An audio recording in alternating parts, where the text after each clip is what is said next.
Hello and welcome to The Gaggle, where we challenge and, if necessary, destroy media narratives. I'm Peter Lavelle. I'm joined this morning by Dmitry Babich, a good friend of The Gaggle, and we're going to discuss the recent decision by the Court of Arbitration for Sport about the ban that Russian athletes face in being a part of international sporting events, including the Olympics and the Paralympics. For viewers that really don't understand this story, explain the backstory. I mean, how did we get here? Why did the bans come into place? And give Russia's position and reaction to it, Dima. Well, first, let me explain to our viewers what it means, 2 years of a ban. It means that Russian athletes can't go to Olympic Games and to, for example, soccer World Cups or World Championships as a team, That means that Russian athletes cannot carry the Olympic flag. Their fans also cannot carry flags at the opening ceremonies. You cannot sing the national anthem. And what is most bizarre, members of Russian government, representatives of Russian government cannot attend these games. They are prohibited to attend them. And the court specifically mentions Vladimir Putin, the president of Russian Federation, that he can't attend such events.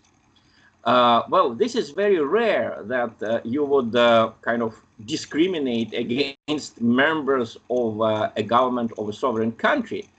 And mentioning by name the president is also something very strange for a legally minded person. But in the world of the mainstream press, this is very normal, because if you read the articles in the New York Times, in the Washington Post, in El País, Le Monde, the newspapers which the ultra-liberal cabal controls in the West, they even have headlines attacking Putin. Their narrative is very simple, We need to disqualify the Russian team because Putin likes sports, and we have to make life harder for him. And what is worse, Putin may use sports to raise the spirits of Russians, to kind of help us go through the difficulties that we are facing now in economy and in international affairs. So this matter is very political, and I think. Yeah, but you see, it's interesting because you start out and you're essentially making the claim this is all politics, but the nominal reason for this is the allegations of massive and state-supported doping. How do you assess those claims? Well, I'm now passing to the claims and to the proof, so to speak, to the proof given for them. But I will just quickly finish with the punishment. Russia will miss the games in Beijing. It will miss the games in Tokyo next year. It will miss the World Cup, soccer World Cup in Qatar, where Russia had a good chance. So the aim of the court decision, and the reason why most of Russia haters were happy with it, with the exception of WADA and the Olympic chiefs of the United States and Britain, they wanted 4 years. Russia, they wanted to disqualify Russia even for the Olympic Games in Paris, in 4 years from now. The punishment will be limited to the period until December 16th, 2022. And how did the whole story start? On the 3rd of December 2014, let me remind you what it was. The war in Ukraine started.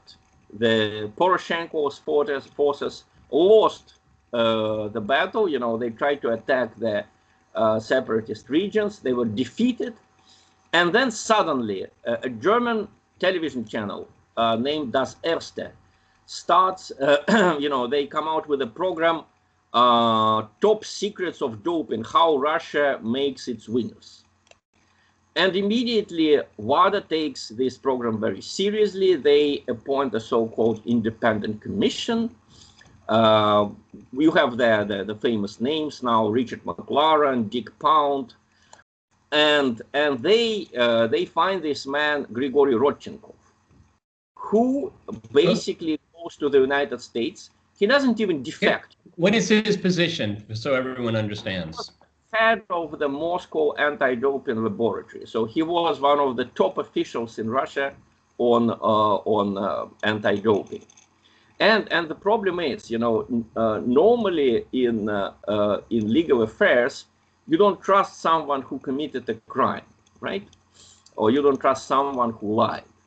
Well, Rodchenkov did not even defect in the Soviet sense. Defecting in the Soviet sense meant that you somehow secretly go out of the country. You are sneaked out of the country by some foreign service, through some embassy. No, he quite legally, as a free Russian citizen, he just went to the United States and stayed there. And obviously, he was not afraid for his family because he knew that Russia is a civilized country. They would not go after the family. He was quite happy to do what he did. So he acknowledged that he basically tampered with at least 1,000 tests. That he, the problem was that all of the allegations are based on his words. That there is no external proof supporting Rodchenkov's claims. So he doesn't have any forensic evidence. It's just his word.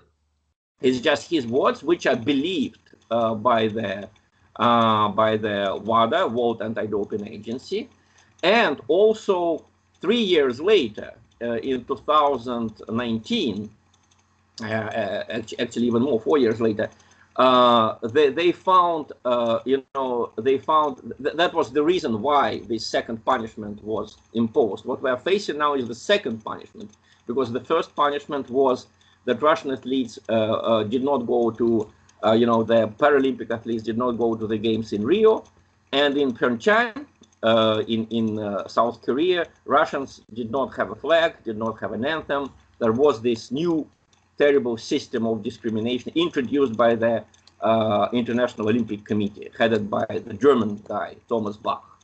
So the second punishment, which we are facing now, is the result of the fact, the only kind of forensic evidence that Rodchenkov has. The WADA has been demanding from Russia that Russia gives them access to all of the tests, all of the archives, so to speak, of Moscow anti-doping laboratory. Tests going back years behind, tests going back to 2014 when we had the Olympic Games in Sochi and even earlier. So when they finally got that access, they declared that some of the samples obviously were tampered with, and they saw it as support for Rodchenkov's claims. But Rodchenkov himself acknowledged that he tampered with the samples, that he obviously, it was proven during the trial that several of his signatures were forged. People signed documents for him. Well, he claimed that these were electronic signatures applied in his name by his representatives, but obviously he is not a reliable witness. Well, I mean, okay, you just hit the point. He's not reliable here. So I don't understand. Please explain to me and our viewers. So why are you punishing Russian athletes and targeting Vladimir Putin if we have one individual of dubious character and spewing out a narrative that is inconsistent? I mean, it seems to me the punishment is far worse than the actions or inactions or untruths of one individual. Well, you are absolutely right, because there were two basic Western principles breached during this whole affair. First, there was collective guilt.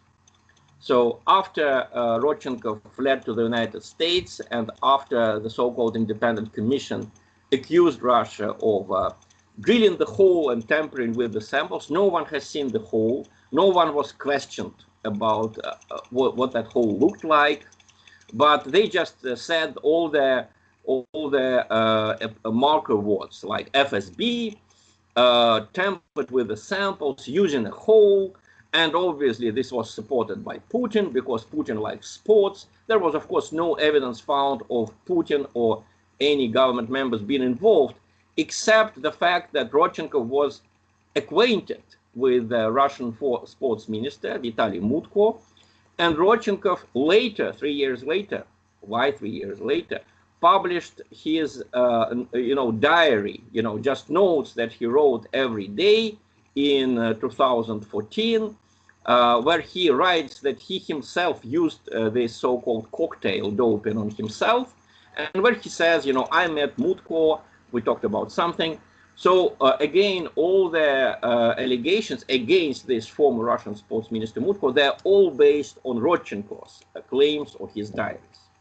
Well, the only other source that we have here, there was a Russian athlete, Yulia Stepanova, who was disqualified before the German television documentary came out. She was disqualified for using doping, and she became the primary source for the West. She claimed that she was forced to take the doping. She later moved to the United States. She's now participating in all the competitions, but she is not a very good athlete, so she never won any substantive medals afterwards. But she became the Western source, and she was given protection by Western special services. So we have Yulia Stepanova and we have Rodchenkov. These are the two primary sources. But what happened was what I just described. There were two principles breached. First, there was a collective guilt. For example, all of the Russian Paralympic team, all the Russian disabled athletes, they were all denied the right to go to Rio in 2016. They didn't go, even though there was not a single case proven of a Russian Paralympic athlete using doping. Just not a single person was caught with doping in his or her blood. And the second principle that was breached was that when in doubt, everything should be interpreted in the interest of the accused, not in the interest of the accusation. So basically, right before the games in Pyeongchang, it was unheard of. Days before the games, 28 Russian athletes who had been denied access to the games for months, they sued in this Court of Arbitration for Sports, and days before the games in South Korea, they were acquitted and they were given the right to participate in the games. But can you imagine what it is? You have been training for years, you are a young person, this is the chance of your life.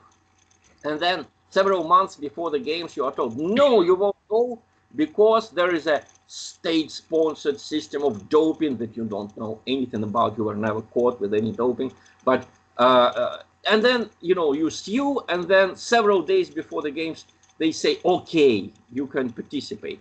But, your whole system is already, I really feel pity for these people. Yeah, I mean, some of these young people have jet lag. I mean, how can you perform at your best if you have jet lag? Dima, some of the things I've heard surrounding the story is that a lot of people are surprised by the mild reaction by the Russian government to this sanction. How do you respond to that? Well, I think there were obviously two trends in Russian public opinion fighting each other. There was one trend that I would call patriotic or even normal. People just said, okay, if they don't allow us to participate with a flag, just don't go there, Let them do it without Russians. Let us have our own games in Russia, maybe inviting athletes from other countries. Let's do it in the same way the Soviet government did it in 1984, when the Soviet government responded by a blockade, responded by a boycott to the American boycott of the Olympic Games in Moscow in 1980, right? And there was the second trend which finally prevailed, that is, don't exclude Russia from world sports. Don't play their game. Go to these games without a flag, with all sorts of humiliations. Just don't deprive these athletes of their chance. Let's do it on their terms. And the second attitude prevailed. Obviously, it's just amazing how the Russian government members, despite being denied the right to go to these games, despite heaps of accusations, thrown at them by the Russian press, not only by the international press, the Russian press also, whenever someone is not responding, whenever someone is a victim, the media always goes after these people, because if they're not responding, you can attack them with impunity, right? So basically, the second attitude prevailed, and I think it shows you how Russia is not the Soviet Union. When people say that under Putin, Russia became something like the Soviet Union, the opposite is true, because the Soviet Union would respond very, very angrily at this action. All the people who leveled accusations against our elites would be denied access to Russian media. They would be denied access to Russia. There would be a real rebuff. In this situation, Russia is acting absolutely in a different way. The priority is the personal career and personal happiness of athletes, personal rights, if you want. So in the Russian attitude now, it's a victory of human rights over the national pride and interests of the state. Well, we'll wrap on this here. I mean, it's interesting the way you started our conversation here, is that it seems obvious to anyone, even giving a cursory review of the story, that it's intensely political, and it's based on decisions were made on the behest of two individuals that seem to be, let's say, disillusioned or angry or opportunists. Criminals, people who committed crimes before. Rodchenkov obviously forced people to take doping, and Stepanova obviously tried to cheat during the games. If she did not start this campaign against Russia, she would have been disqualified until the end of her days. There are many Russian athletes. Basically, it's interesting. The number of Russians who use doping and who were caught using doping is very low. Russia and China are among the lowest. We have the best statistics in the world. There are many more. Italy is considered to be the worst in this case. And with Western countries, there's a lot of there's something fishy going on. For example, in Norway, you have asthmatic ski runners. People who have asthma officially. So they take prohibited substances because their doctors prescribe them because of their illnesses, that it's possible for them to take these substances. Mm-hmm.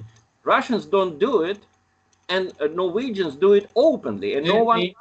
I can remember when this all started coming in, and it was in a number of scandals in the 1970s and the 1980s, and I remember very clearly, Dima, zero tolerance, not even aspirin, zero. But it seems like there are exceptions here. Dima, thank you for explaining this story. It's rather complex. Obviously, there is a political dimension here.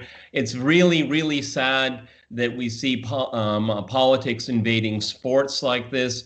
And at the end of the day, it spoils it for all athletes around the world. Because if you exclude the Russian team from any of these major venues, the other athletes are always going to wonder, maybe the Russian was better. Okay, we'll never know, and it degrades the entire process and the apolitical nature of what it was supposed to be. Remember, the Olympics were supposed to be apolitical. All right, thank you for joining us here at the Gaggle, Dima. We really appreciate it. If you like the Gaggle, please like, share, and subscribe.